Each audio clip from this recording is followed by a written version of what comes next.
আবারও চলে আসলাম একটা ঈদ শপিং বা ঈদ মেলার ব্লগ নিয়ে। Welcome to the Rita's diary. কেমন আছেন সবাই? আশা করি সবাই ভালো আছেন।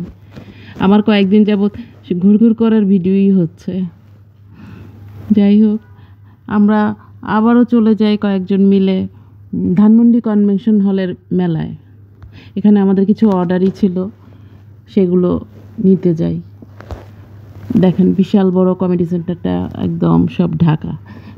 আমরা মনে হয় গিয়েছিলাম 12:30 একটার দিকে।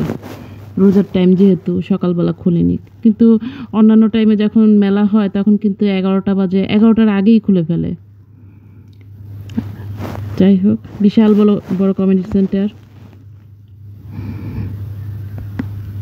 ঘুরিয়ে ঘুরিয়ে দেখাচ্ছি আপনাদেরকে আজকেরটা। প্রায় সবই বন্ধ ছিল সেই দিন। রোজা শেষ হয়ে আসছে, মানুষজন রোজা করতে করতে একদম টায়ার্ড। সবই বন্ধ ছিল প্রায় সেই দিন, হাতে গোনা কয়েকটা খোলা ছিল।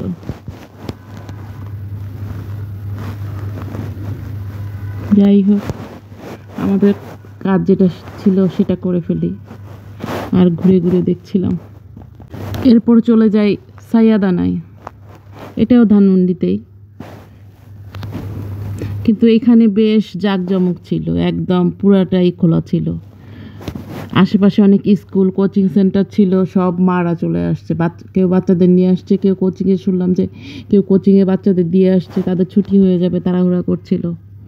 দেখেন কত সুন্দর সুন্দর জিনিস পাওয়া যায় এখানে, জিনিসগুলো সব সুন্দর ছিল। এই যে আমার একটা ফ্রেন্ড স্টল দিয়েছে, তার স্টলেও কিছুক্ষণ ছিলাম, কিছু কিনিনি, কারণ ওই রকম কারো প্ল্যান ছিল না ওইভাবে কিছু কেনার সেদিন। তবে সেদিন একটা আপুর থেকে গিফট পেয়েছি, সবাইকে একটা করে গিফট দিয়েছে, যেহেতু ঈদ সে উপলক্ষে সবাই গিফট পেয়েছি। যে ভিতরে দিকে অনেক, প্রায় সব, দু একটা মেলা তখনও খুলেনি, স্টল খুলেনি, কিন্তু সম্পূর্ণটাই খোলা ছিল, সবাই কেনাকাটা করছিল। আমারও টাইম পাস হচ্ছিল। আমরা সব মারা এরকমই, মেয়ের ফ্রেন্ডদের মারা এইভাবেই আমরা ঘোরাঘুরি করি। আগেও আমরা বাচ্চাদেরকে কোচিংয়ে রেখে আমরা ঘুরঘুর করতাম। একটা আপু ছিল, সে কখনো বাইরে যেত না, সে বসে বসে কোরআন শরীফ পড়তো আর তার ছেলে কোচিং করতো। আমরা তাকে বলতাম আমাদের বাচ্চাদেরকে দেখেন, তারপর সেই বাচ্চাদেরকে ওনার কাছে দেখার জন্য রেখে আমরা সবাই বের হয়ে পড়তাম।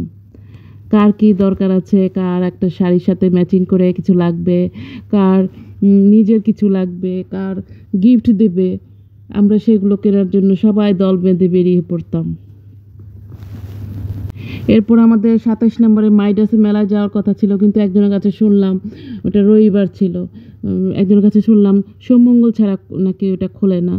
তো কি আর করা, সবাই বাসায় চলে আসি। টাটা।